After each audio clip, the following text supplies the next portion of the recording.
Hey, those of you that are logging on, good morning. Welcome to Mobile Metron.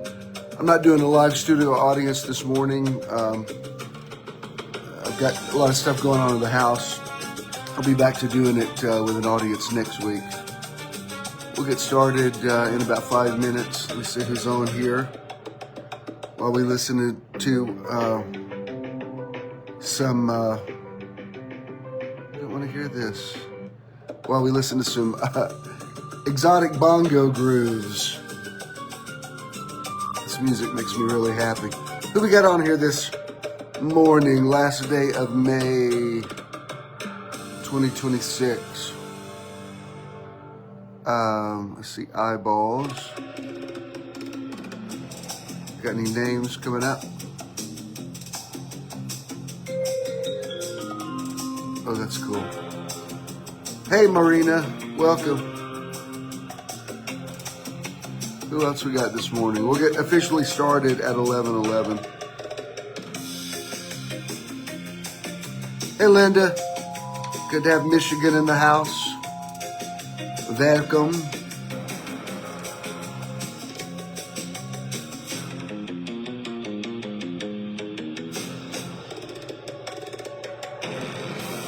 This is making me want to go on a cruise.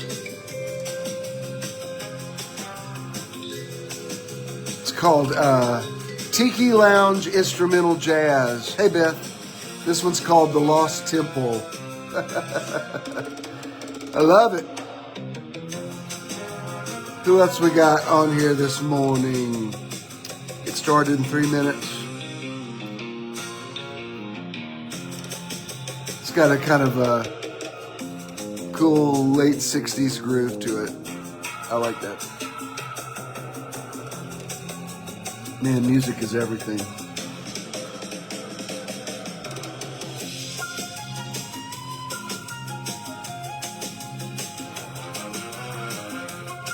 This music is too groovy.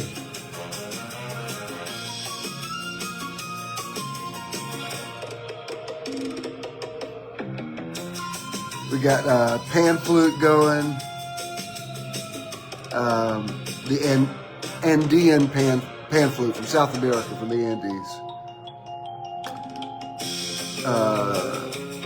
We got vibraphones, marimbas, jazz brass, all the good stuff.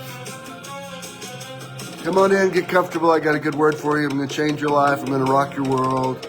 We're going to bend the arc of the universe. We're going to create new reality. We're going to open new neuropaths in your brain. In short, you will be a better person after hearing what I have to say to you today. It's going to make a positive difference. The Spirit of the Lord God is upon me to preach liberty to the captives. I'm about to set you free, baby. We're going to be free on this Sunday in May. In the words of Lennon and McCartney, one thing I can tell you is you got to be free. I know that's right.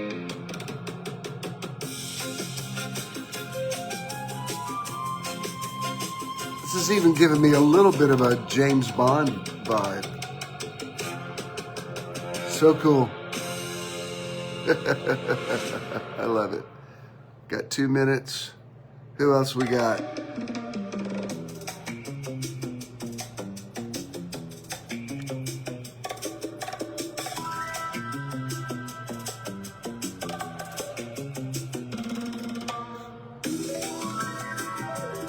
See if I'm getting comments on that other place.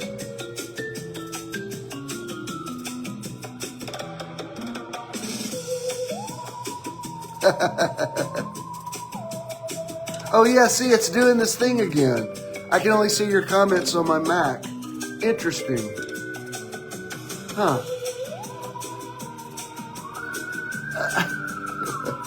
Okay, I see Ed, I see Danny.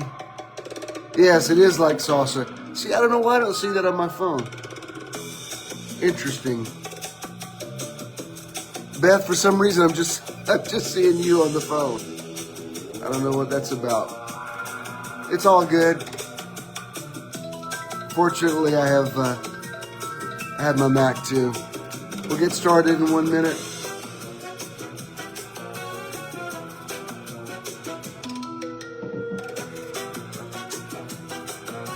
See, I see all the eyeballs here, but only the comments there. Very strange. Just another mystery to solve. Oh, it's 11:11. Okay.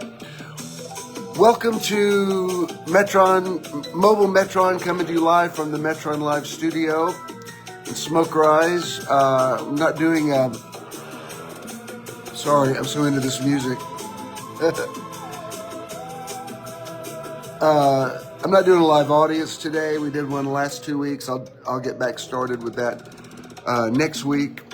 But I'm in the middle. I just had new air conditioning put in this week. I had 2 floors in bathrooms upstairs torn out and replaced yesterday. I got shower doors coming hopefully this week. I've got countertop people coming Tuesday with a template for those 2 bathrooms. I don't know that it's all going to be finished this week, but I'll have enough finished during the week to have people over again next Sunday. So if you're wanting to come be a part of the studio audience, hang on, I'll get to you. But just getting my house in line. What I'm doing, for those of you that don't know, there are some things that my parents did in this house when they bought it 13 years ago that I'm undoing. There's other things that they never finished. The house was built in 76, and so there's a lot of things they left undone. So I'm getting everything up to speed, so that I can walk in here and love it like it is. And so thank you for being patient with me through that very exciting process. Who else we got on here this morning? I see lots of eyeballs on the phone and some comments on my Mac. Anyway, today is May 31st, 2026, last day of May. June starts tomorrow, hard to believe, but it's here. And let me remind you that I do a live 11:11 from the studio here just about every weekday. I think I did one every day this week, and I love it. I've really gotten in the groove of making contact with you guys every day, and it's awesome. And then on Sundays, we're still in a season of soft openings, trying to figure out exactly how to do live audience here. I've done 2 of them, and they were highly successful. I had people lined up to come this morning, but I told them, I said, just wait, I'm still in some cleanup from these guys. The floors upstairs, it took them 2 days, because, when you're tearing out ceramic floor and then rebuilding new tile floors, it's a big process. So we'll be more. I'm even changing this. I'm not that crazy about this. So I'm working on a different backdrop that should be maybe up by tomorrow. But I love it. I love the creative process. Remember that we've got Meditation Weekend number 29 coming up first weekend of August. That's going to be Metron Community's 12th anniversary. We're going to Tybee Island outside of Savannah. We've done one of them before, and it was wonderful. So if you want to go, you should go. And if you're interested, scroll up to my cover photo on the Facebook page, and all the information is there. Okay? I think I'm just going to get right into the Word today instead of taking you through meditation. But let's at least do just a little bit of breath work. Hang on, let me find something. Maybe we'll do just a little bit.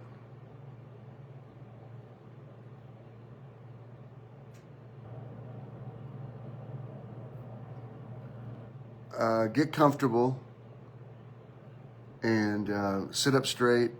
Get your body in a posture for a good energy flow. Meditation's about relaxing and breathing. Let's do a short one. Get still. Be still and know. We're going to breathe in through the nose, hold it, let it out through the mouth. Let's go. Inhale. And exhale. Relax your hands, relax your body. This will make you more receptive to the word I'm about to share with you. Inhale.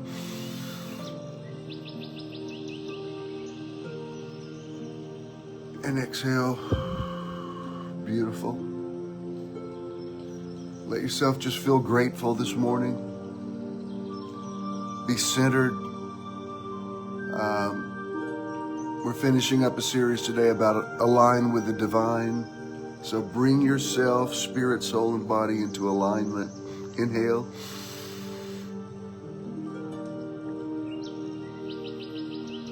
Exhale. In.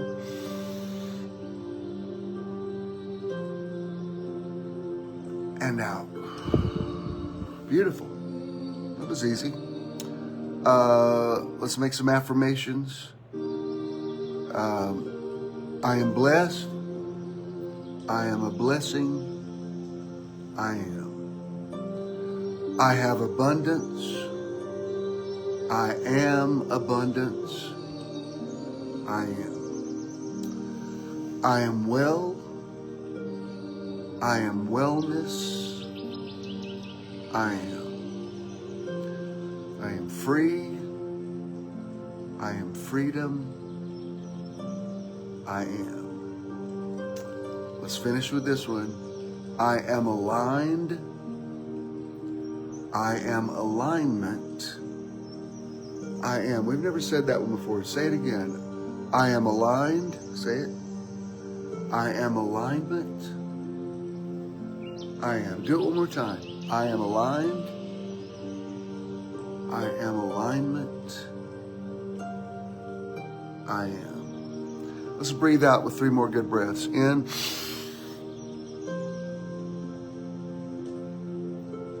Out. Inhale. Hold it. Exhale. One more. In.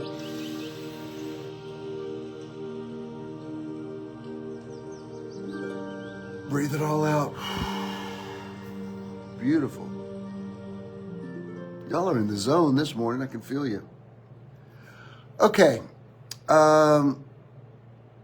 This month we've been on a series called Align with the Divine, talking about alignment, the power of alignment. I speak into this atmosphere and I say, let there be light. Once again, I decree that the Spirit of the Lord God is upon me to preach liberty to the captives, the opening of the prison of them that are bound, to appoint unto them that mourn in Zion, to give unto them beauty for ashes, the oil of joy for mourning, the garment of praise, for the spirit of heaviness, that he might be glorified. And that's just all the truth. As I finish up this series today about alignment, and thanks for your comprehension of it and understanding. It's been a really good series. I love series. Let me go back on my Mac and see if I can see your comments. Okay, I see Will on there. I see Pam. Hey, Lisa. Okay, good. Y'all are hiding out on my Mac. Yeah, that was a good one, wasn't it, Pam? Yeah. Yeah, number 19 was really good, Ed. Okay. So this is how I want to end it today. Jesus, in two different passages, one of them in Matthew chapter 7, one of them in Luke, I don't remember which chapter. The more extensive one's in Matthew 7, where it's still part of the Sermon on the Mount, and he says, he kind of wraps up what he's saying, and he says, whoever adheres to these sayings of mine, I will liken him unto a man who builds his house on the rock. And when the rains and storms come, he specifically mentions the rains coming, the floods rising. He mentions winds blowing. I think I've done teaching before about how each of those things represent different type of obstacles in your life. It's kind of not where I'm going today. He says the man who built his house on the sand, it's very much like the Three Little Pigs story. One builds his house with straw, and one with the sticks, and the wise pig builds his house with brick, and when the big bad wolf comes and blows, the house doesn't fall. The idea is adversity reveals your foundation. I've talked a lot about, I think remodeling might be a word than renovation. Although we have torn up a lot of floors, I will say that. Pretty much all the floors have been replaced. So that, there's been some deconstruction and reconstruction here. The house is 50 years old, built in 76. This was a really, really nice neighborhood in the 70s. It's still a nice neighborhood, but you can tell it's an older neighborhood. But the people here still take a lot of pride in their homes. They're still expensive. But I've had so many people in and out of here in the last few months. Just this week I have. And I'm in the home stretch. Getting my bathroom done upstairs was sort of like I saved that for last, and I'm nearly through with it. The floor is in there now. I think I'm going to have it repainted one more time. But through all the people when they're here doing work on your house, they're here for hours and hours and hours, and sometimes more than one day. So you kind of build a rapport with them. Some of the people I've worked with more than once. I like having a track record with somebody. And I'm always very, even when I'm paying somebody to work here, they're still in my home. I want to show hospitality. So I will always, like, day before yesterday, the floor guys were going in and out. About 3 or 4 Mexican guys who were here, all of them really sweet, hard workers. And so I was on the front porch watching them take stuff out and bring stuff in. And they were cutting ceramic tile in the front yard. At one point it started raining, so they had to put up a tent. It was a whole thing. And so while I was sitting there, I ordered some lunch, and I was eating there on the front porch, and one of the guys walked by, and I didn't know how much English he spoke, but I said, "Would you like me to order you something for lunch? Are you hungry?" And he said, "No, I've got something in the van." I said, "Do you need some water? You want water?" He said, "No, I've got water in the van." A lot of times people, they are nearly uncomfortable with your hospitality. But I, appreciate and respect hard work. I see the way some of these blue-collar workers really, they put in a full day. And I honor that, especially when they do a good job. And I haven't had any complaints with any of the subcontractors that I've hired.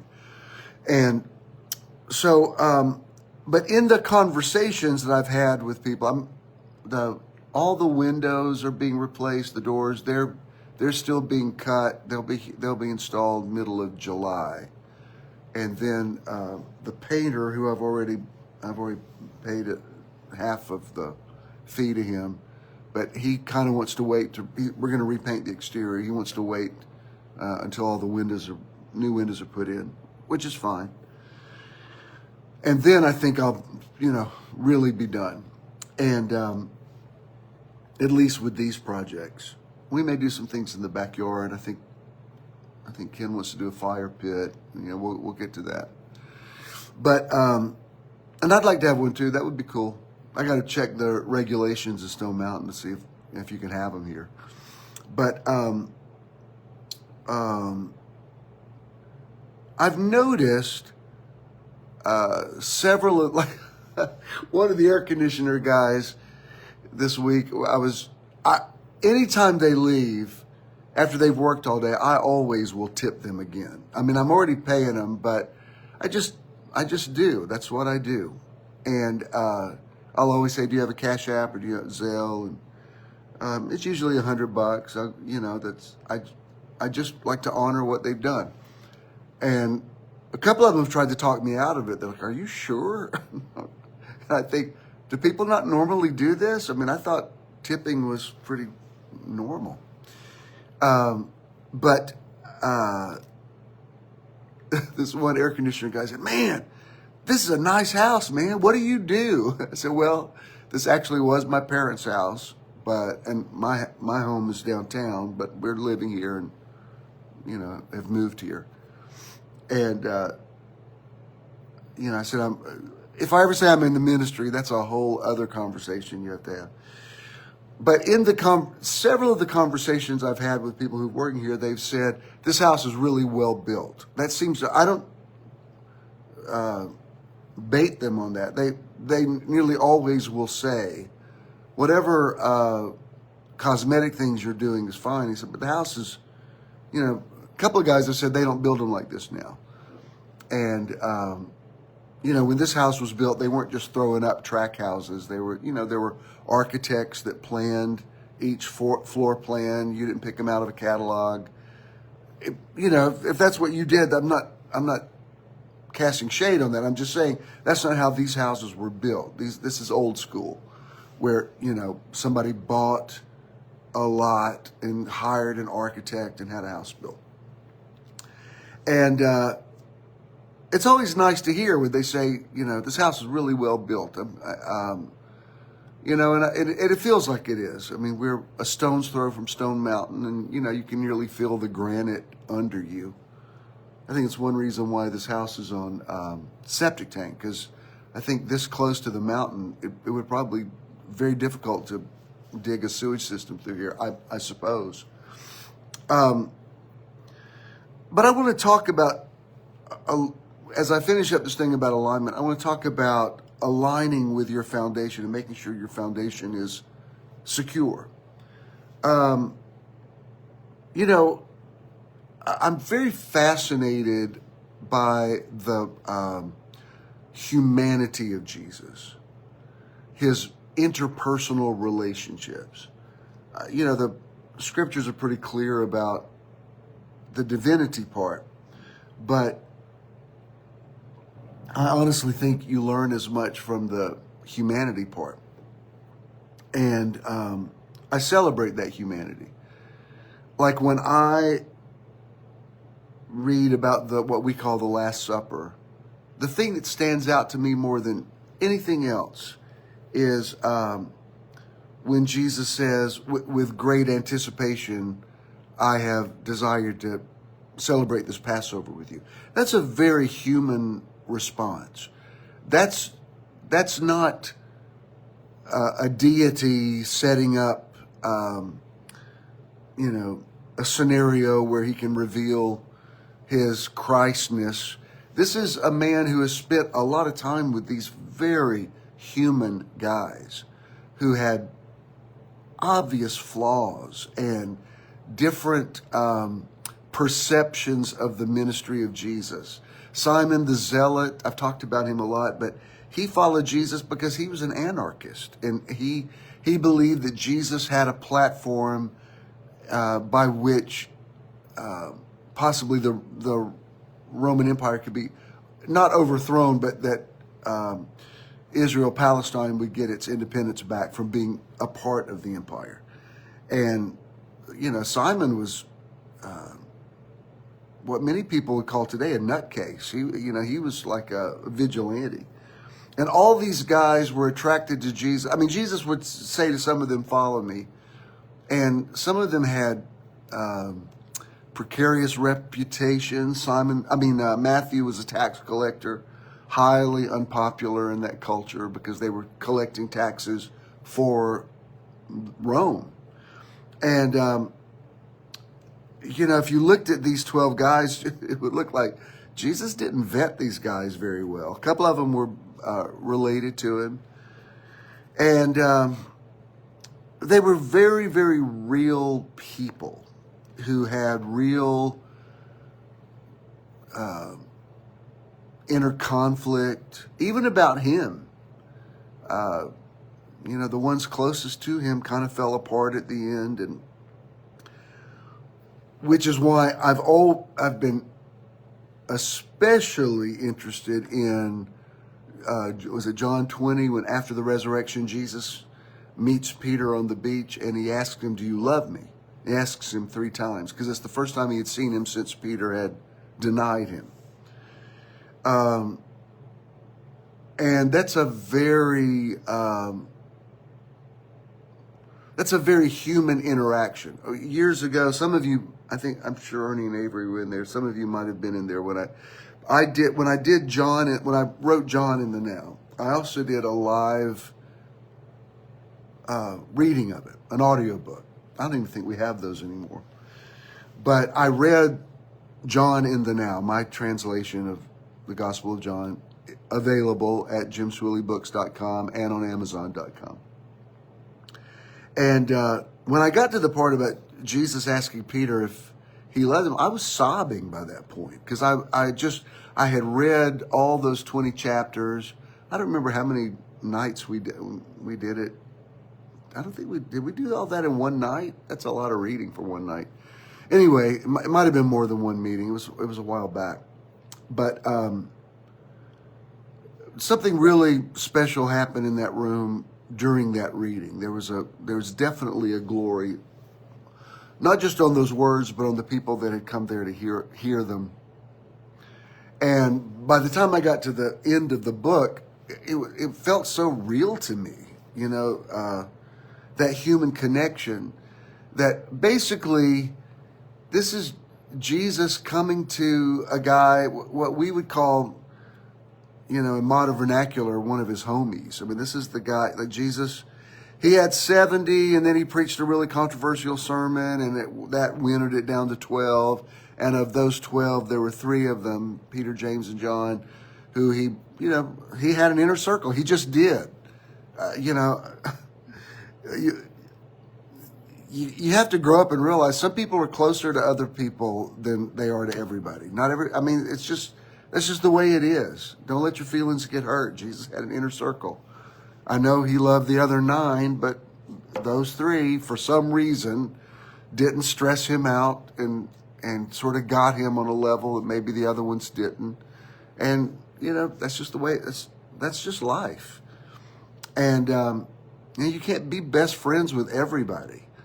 If you have a bona fide best friend, it means that person has passed some kind of test.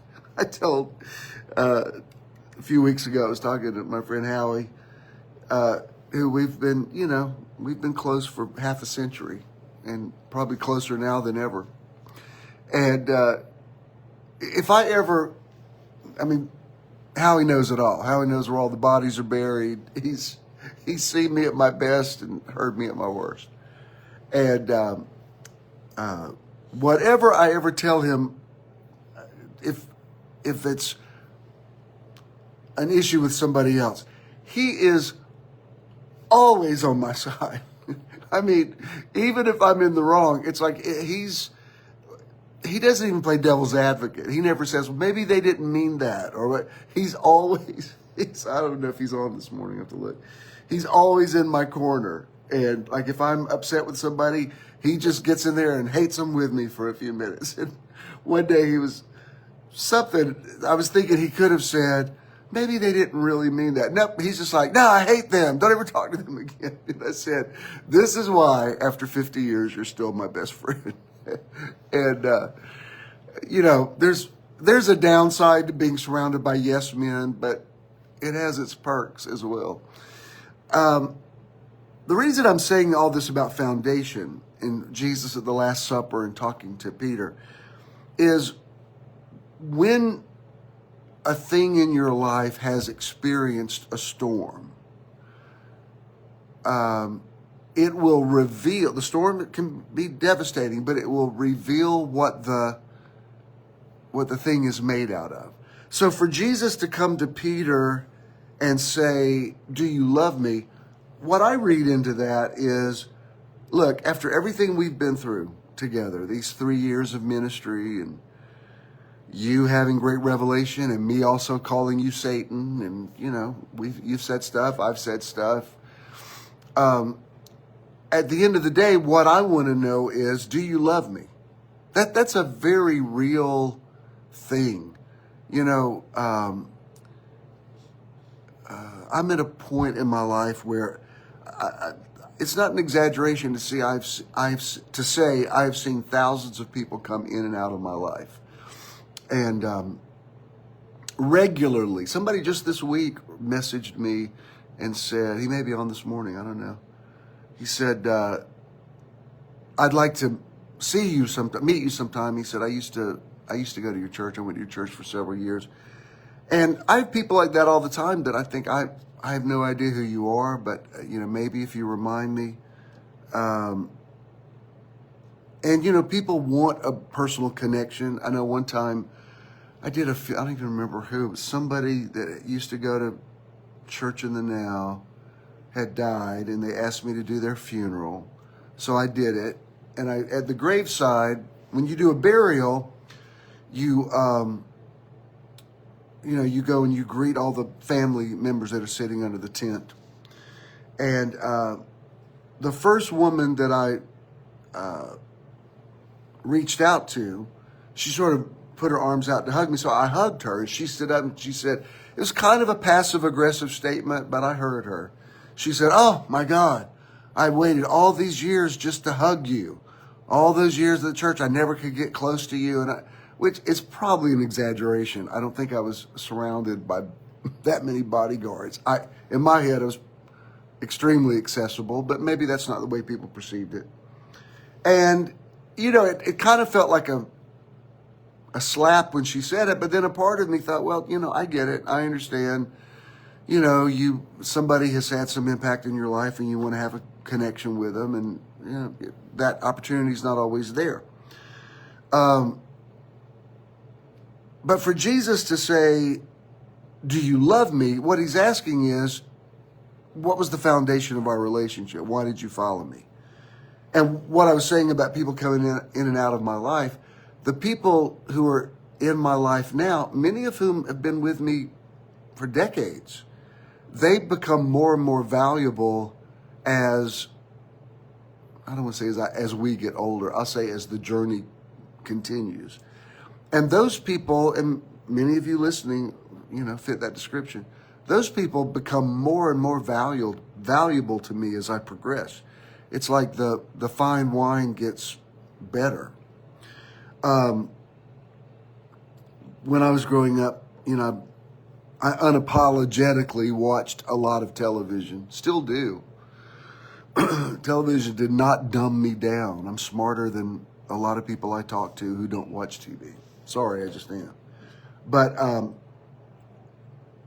I remember on Saturday nights in the sort of early to mid-70s, on CBS, the Saturday night lineup was for primetime television was 8 o'clock, All in the Family, always watched it.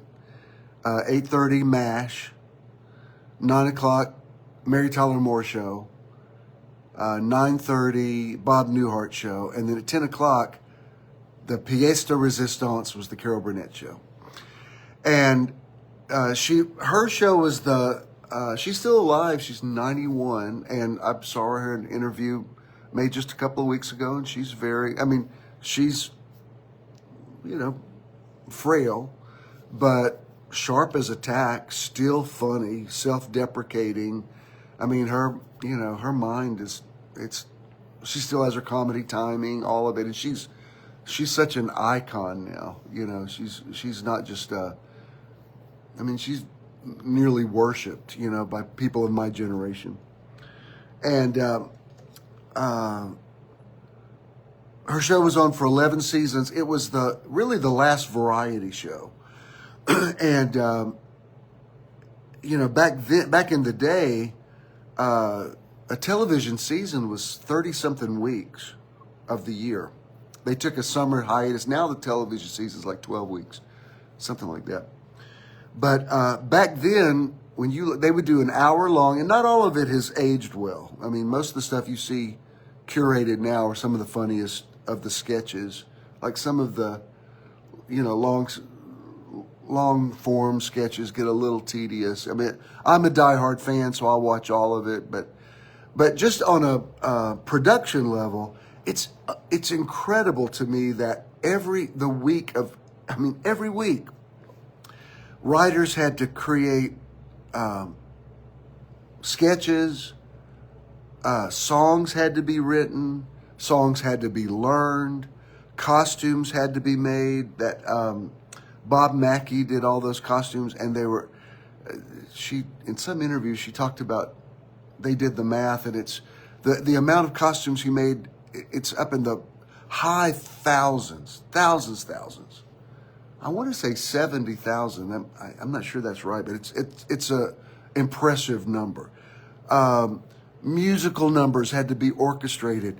Choreographers had to. I mean, those four people with a couple of guest stars had to learn all of these sketches, get all of their blocking to know camera angles, to know where to go. They had to learn lyrics to songs, dance steps, had to be fitted for costumes. Just on a production level, it's incredible. It couldn't even be done now. To do that now would be cost prohibitive. But the thing that made that show, yes, it was funny when Harvey Korman and Tim Conway would crack each other up. Yes, I watch, anytime I'm in a bad mood, I can watch those outtakes and bloopers, and when they broke the fourth wall. It's always a sure thing. It always makes me laugh. But if it's not your sense of humor, that's fine. We just can't be friends. But the thing that made the show successful was foundational, because Carol Burnett would walk out at the beginning. Nobody's ever done this before. She would, without being scripted, would take questions from the audience. And the people in the audience were not plants. They were not, it was not pre-rehearsed. And sometimes people would throw her a curveball and ask, a lot of people ask the same thing, you know, do the Tarzan yell, blah, blah, blah. But sometimes it would be some question so out of left field, and it was really interesting to see her think on her feet and be spontaneous like that. And some of the funniest moments of the show was that opening sequence where she would come out and say, let's turn up the lights and see if any of you have any questions. And it's because it came across as real. It was authentic. It was foundational. And then at the end, and excuse me, this may make me a little emo to even mention it, but at the end, she was married to her producer at the time. His name was Joe Hamilton. They had 4 daughters together. And he wrote a song that became her trademark. She would sing it at the end, and she would sing, I'm so glad we had this time together, just to have a laugh or sing a song. Seems we just get started, and before you know it, comes the time we have to say so long. And then she would tug on her ear, because that was she was raised by her grandmother in poverty. Her parents were both alcoholics, could not take care of her. And so her granny had told her, when you're on TV, let me know that you're seeing. So that was how she learned, you know, that was her saying, hey, Granny. And the last, it's on YouTube if you want to see it. The last episode was in 1977. They'd kind of gone down in the ratings. Harvey Korman had left, and they hired Dick Van Dyke. But Dick Van Dyke's a comedy genius, but he just was not a part of that ensemble. And I mean, it was still in the top 10, but it was, it was time to go. And the last time she sings it, I'm so glad we had this time together. I mean, she gets real emotional. And you can tell she's singing about these 11 years. I mean, the CBS didn't even think a woman could do that. When she cashed in on the contract, they tried to put her in a sitcom, and they said, if that doesn't work, you can have just push the button, we'll give you a variety show. And they never thought she would ask for it because women didn't do that. Back then, the variety shows were like Jackie Gleason, Dean Martin, all that. But she did it, and she's the only woman who's ever really had a successful variety show like that. I mean, men were involved with the production and everything, but she was the show. She was the glue for it. And when she sings that, I'm so glad, that last time, and she actually got some movie gigs because of that, because several directors who only thought she was a comedian really saw the depth of, her ability. And so when she was singing, I'm so glad we had this time together, she was talking about the 11 years. And during those 11 years, they won an unprecedented amount of Emmys. But, when Jesus came to Peter and said, do you love me? He was saying, I'm so glad we had this time together.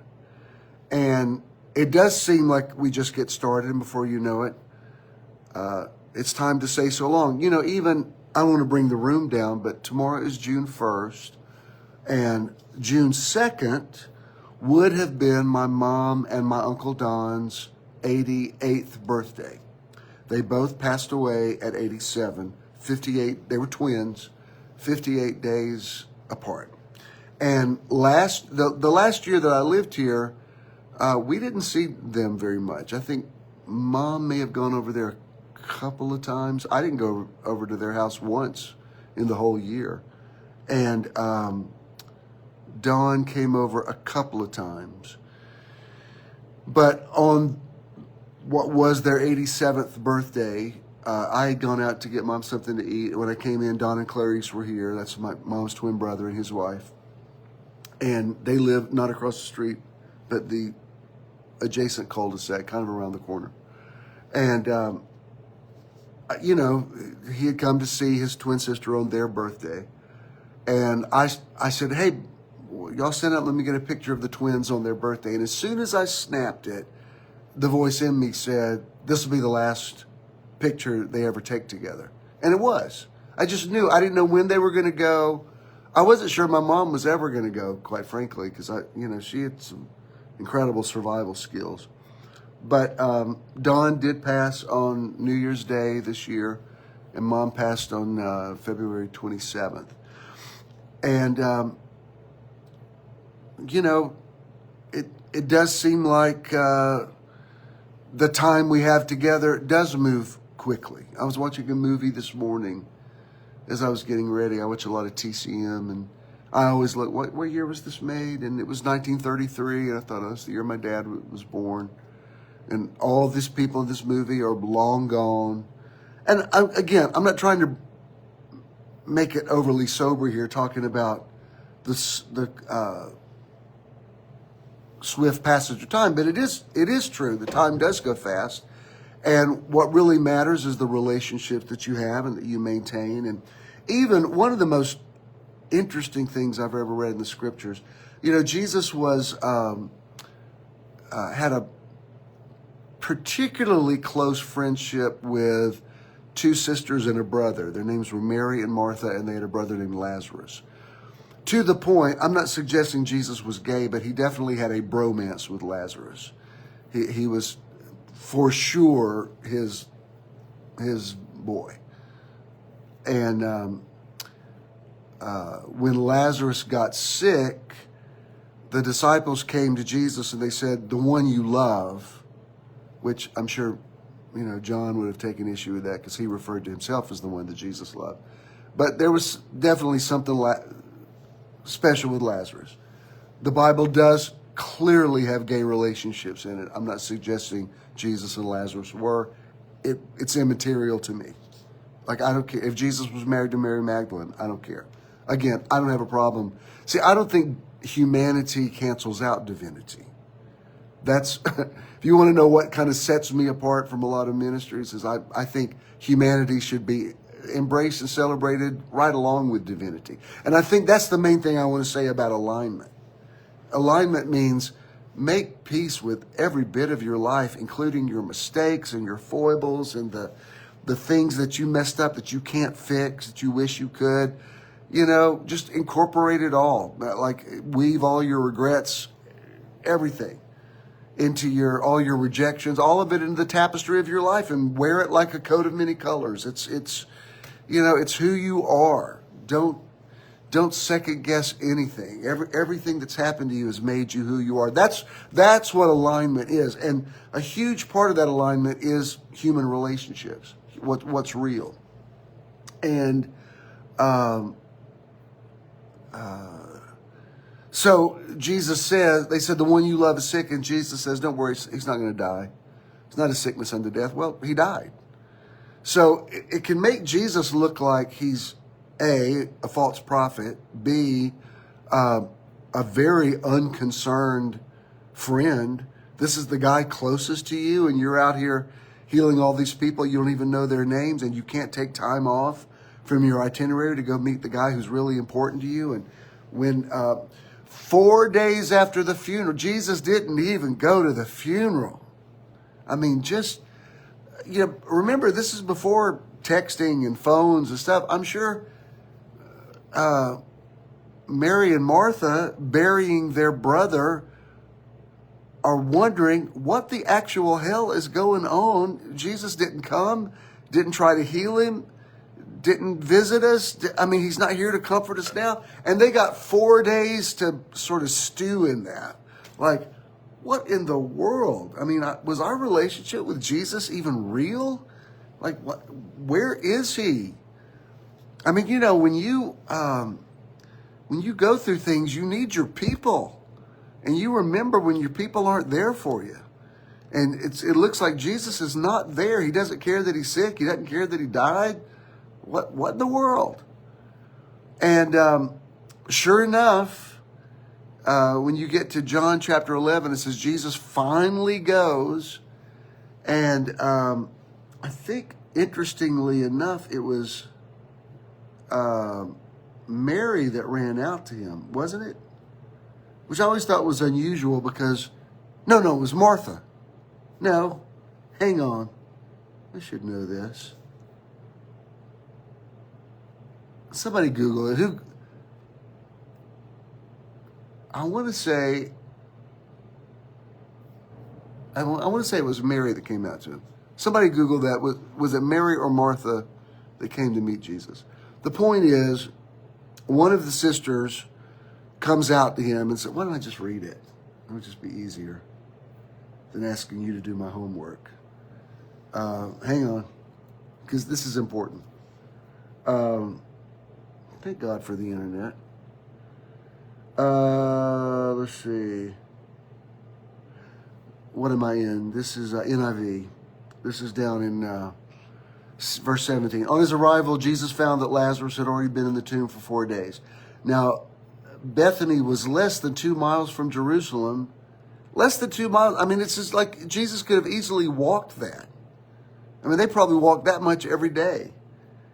And, I mean, less than 2 miles, that's like 2 miles is like a walk around my neighborhood.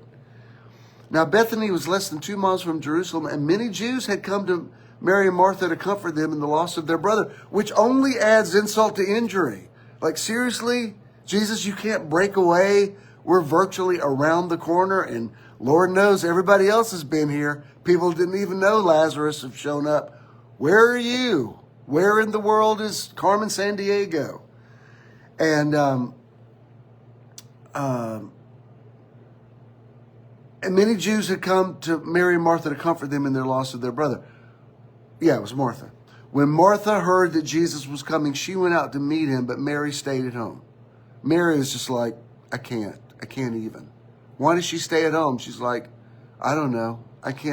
I'm so disappointed in Jesus. I can't even go talk to him.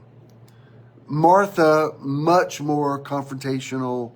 I'm going to go find out, Sure, now you show up? Really? You ever heard the phrase too little, too late? So Martha says to Jesus, if you had been here, my brother would not have died. That's her opening statement. It's like, this is your fault, Jesus. Like, I'm not even asking what kind of savior are you? What kind of friend are you? That you didn't even try? You didn't even try to come and, he couldn't have called, of course, but he could, less than 2 miles, that's not far. There's a lot of pain in that. This is all your fault. You can heal everybody else. You can't heal him. What's wrong with you? But then she says, but I know that even now God will give you whatever you ask. And did she really mean that? I don't know. Jesus said to her, your brother will rise again. And Martha answered, yeah, I know he will rise again in the resurrection at the last day. That's not helping me right now. Like if you're crying over the loss of a loved one and somebody says they're in a better place, you're like, yeah, that's not really helping me right now. So Jesus said to her, I am the resurrection and the life. The one who believes in me will live even though they die, and whoever lives by believing me will never die. Do you believe this? Which really, if you're already mad at somebody, it's kind of a grandiose statement. Like, really, Jesus, save the theatrics right now. How about just apologizing that you haven't been here? But she says, yes, Lord, I believe that you are the Messiah, the Son of God, who is to come into the world. In other words, like, yeah, of course, I love you, but man, am I mad at you. And after this is verse 28, after she had said this, she went back and called her sister Mary aside. The teacher is here and is asking for you. When Mary heard this, she got up quickly and went to him. Now, Jesus had not yet entered the village, but was still at the place where Martha had met him. When the Jews who had been with Mary in the house, comforting her, noticed how quickly she got up and went out, they followed her, supposing she was going to the tomb to mourn there. When Mary reached the place where Jesus was and saw him, she fell at his feet and said, Lord, if you had been here, my brother would not have died. This is both the sisters putting the blame on Jesus. Like, Jesus, thanks for coming, but my God, where were you when we needed you? And when Jesus saw her weeping, and the Jews who had come along with her also weeping, he was deeply moved in spirit and troubled. King James says he groaned in the spirit. And he said, where have you laid him? And you know the rest of the story. She says, come and see. And he goes to the tomb and raises Lazarus from the dead. This is the point I want to talk about. I think I taught on this once. I'm not a Greek scholar, but I can look stuff up.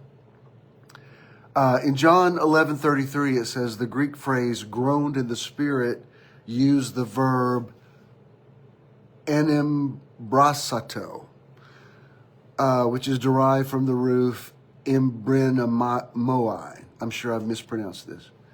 It conveys a much more forceful meaning than mere sorrow. The Greek root, literally translated, it means to snort with anger or to express indignation, outrage, and deep agitation. One commentary I read said it's like the noise a horse makes when it's agitated, when it snorts loudly. The nuance, the scholars suggest Jesus was experiencing a righteous, deep anger at the destructive power of death and sin, rather than just weeping out of sadness. The modern translation is, because of its intensity, many modern translations render this phrase as deeply moved in the spirit, though the King James preserves it as groaned in the spirit. I'm kind of old school on this. I think it was a groaning, and this is what I mean.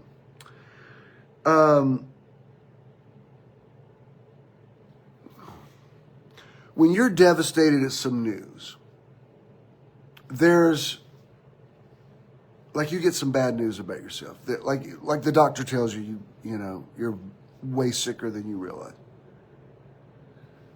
Sure, there's the part of you that says, I'm going to be okay. The man whose heart is established is not afraid of evil tidings. Right next to it is the part of you that goes, oh my God, I'm going to die. I mean, it just is. That's real. People who say that's not there sort of all the time are just in denial. Of course it's there all the time. And as you get older, it's there even more. You know, I believe we're going to live a good long time, both Ken and me. But last night, he's on call, but he came here last night to spend the night. He had just seen what we call his bathroom. I hadn't put stuff back in there yet. He had just seen the new tile. And I was doing something, and I heard something drop and break, made a really loud noise. And I said, Ken, are you okay? And he was upset that he had dropped something that he had bought, and it shattered on the new ceramic floor. But, you know, I saw him have a stroke once. You know, when you have seen that, you're like, what was that? You don't want to just be like on high alert all the time, but when you hear a loud noise, you're like, what was that? And that doesn't mean I live in fear. It means that I'm very aware that, yes, stuff happens. And that, I'm not going to try to say that Greek word again, but that groaning in the spirit is that, it's like if here's the divine and here's the natural, it's that little shared space in there where you're in and out of humanity and divinity. Like, I'm sure everything's going to be okay. I'm also kind of freaking out. I do believe, but help thou my unbelief. And I'm going to tell you something. You shouldn't even try not to feel that. That is natural. I am sick and tired of people taking some Bible verses and telling people not to have human emotions. Like, if you feel something, feel it, for God's sake. I get so sick of people, like, you know, clutching the pearls because somebody used a 4-letter word. Let me tell you something. There's some situations that only a 4-letter word is appropriate. And so I'm saying all that to say this. The groaning that Jesus felt was him finding his equilibrium on his foundation, which is the very definition of alignment. When you feel imbalanced, you go back to, what do you really believe? Even to the point, and I don't know that, I'm going to believe all of you can grasp what I'm about to say. I read after a lot of people, some of whom are ex-megachurch pastors. I don't know them personally, but I read their stuff. I follow them on Facebook. I read their stuff. Some of them are avowed atheists now. And I read their stuff, and these guys are more educated than I am, incredible communicators, to the point I wouldn't try to debate them just on intellectual level, because these guys are brilliant. And they make some points about scripture and the nature of God and stuff that I'm thinking, wow, I can't dispute you on that. That's a very valid point. Something as simple as, if God's real and God's sovereign and God is love, why is there so much crap in the world? Everybody's thought that at one time or another.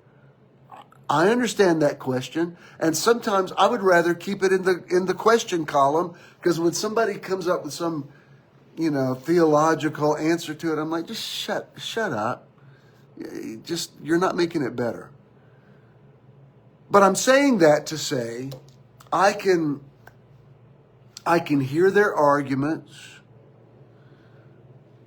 I can agree with, I don't know, maybe 100% of what they're saying. I get it. I understand. I completely understand your questioning, I've had those same thoughts. And once the wind and the rain and the storm of that intellectualism blows against the house of my belief, something's still real there. Something is still standing. And it's not intellectual. It's not, I've got my own questions about why did that happen. Although I'm in a place now where I pretty much assume full responsibility for my life. But when Mahalia Jackson sings, "My God is real, for I can feel him in my soul," I'm like, I hear that. I hear that.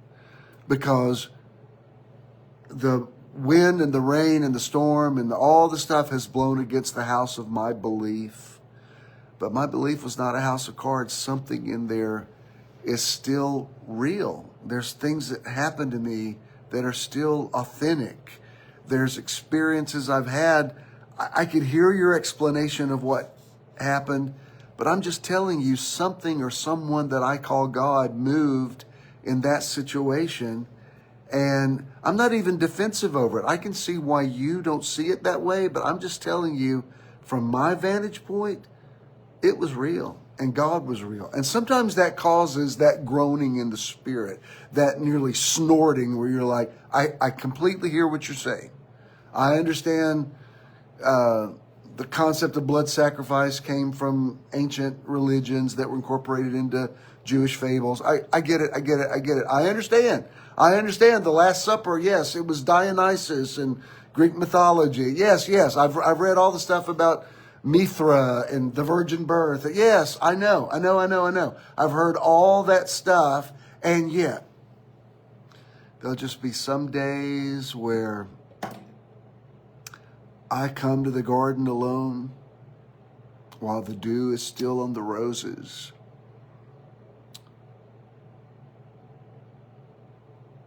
And the voice I hear falling on my ear, the Son of God discloses. Have I been brainwashed?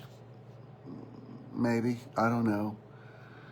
And he walks with me, and he talks with me, and he tells me I am his own, and the joy we share as we tarry there, none other has ever known. I'm not even mad at you for not believing it. I understand why you don't believe it.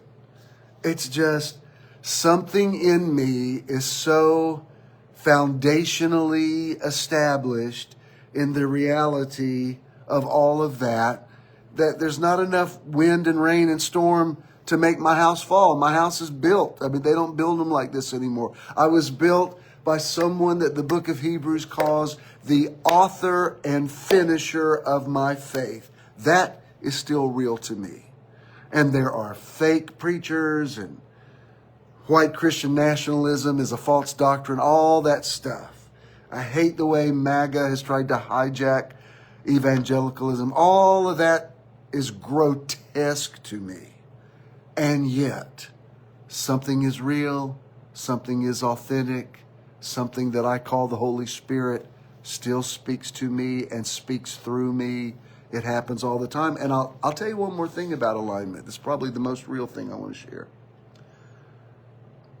Until you've gone through some stuff in your life that has shaken you to the core, you don't know what you're made out of. I can look back on things I've been through, even the last few years. I think if you had told me at a certain age I was going to have to do that, I think I got to opt out. I can't do that. But I did it, and I rose to the occasion, and I came through. So it's not just, hear me, it's not just my belief in God is foundational. My belief in myself is foundational. And I'm not some egomaniac saying that. I'm saying that in tried and true humility. But I wouldn't have known it. What was the Andre Crouch classic? I've had many tears and sorrows. I've had questions for tomorrow. There have been times I didn't know right from wrong. but through every situation. It goes on to say, if I never had a problem, I'd never know that God could solve them. I'd never know faith in his word. You know, whatever it says. The song's called Through It All. Until you've been through some stuff, you don't even know what your foundation is. So instead of feeling sorry for yourself for all the storms that you've weathered, go celebrate today. Celebrate and say, I get it. I understand what every one of you atheists are saying. I hear you. I completely understand your argument. I don't even disagree with you. That being said, in the multiverse, in my reality, my God is real, for I can feel him in my soul. My soul is real. You can't take that away from me, because the winds and the rains and the storm already tried it down, shook it to its core, and baby, it's still standing. It gave proof through the night that our flag was still there. When I say flag, I mean who you are in Christ. And it doesn't matter to me what your theology is, whatever you believe. Namaste. I celebrate you. I don't think I don't even think Jesus God's a Christian. I don't think Jesus, I don't think any of the things that legalism taught me. I don't accept any of that anymore. And yet, what's real is still real. And I can pray for something today and believe I receive when I pray. And by God, you can call it manifestation. I call it manifestation, but you know what it is? It's answered prayer. It is. I didn't change my concept of God. My concept of God broadened. And those of you that are on a similar journey will understand. That's how we're going to end this on alignment. We are aligned with God, with ourselves. We're aligned with our foundation, with what's been shaken and tried in the fire 7 times, has come forth as pure gold.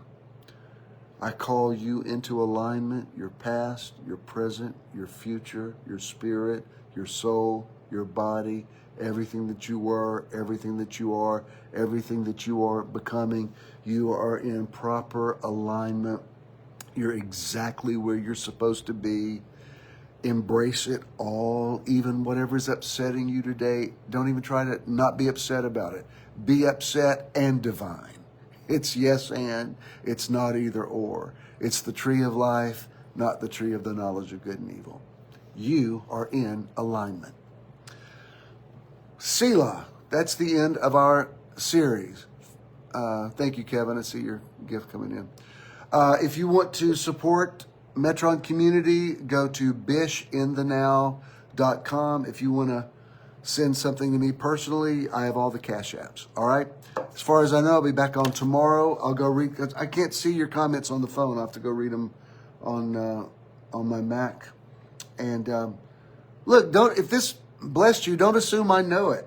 I want you to tell me. I want to hear from you. Bishop, do you need to hear this? Heck yeah, I need to hear it. So write it, post it. All right. I love you.